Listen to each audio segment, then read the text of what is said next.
হাতের এটি কি আছে? হাইরে সঙ্গ শুইতে ঘিস লাগায় লাগে কি অবস্থা হাতের এটি।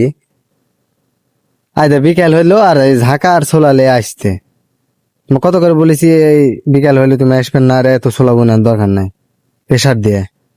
আর সারা রাত বলবেন যে হাতের ব্যথা। কি আছে দেখ না বউ নেই। দেখি দেখি দেখি তোমার হাতের এটি কি আছে?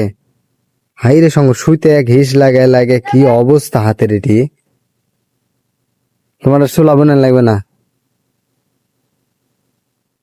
অনেক ভাইয়া এবং আপুরা মনে করেন যে আমরা ভিউ কামানোর জন্য এসব ভিডিও বানাই। সবাইকে এক নজরে দেখবেন না ভাই আপু, সবাইকে বলেছি যে সবাই কিন্তু অভিনয় করে না, মানুষের কিন্তু এরকম কষ্ট থাকে জীবনে, তো সবাইকে এক নজরে দেখবেন না। থাক বাদ দাও, তোমার আসলে এখন বোনান লাগবে না, দুদিন পরে বোনাবো। ওই আগে লোকের ভালো হলে কেন তুমি বোনাবেন। যাও এখন থকা যাও, যাও তুমি, এখন বোনাবেন না কিন্তু, ঠিক আছে? যাও দেখো নিচে।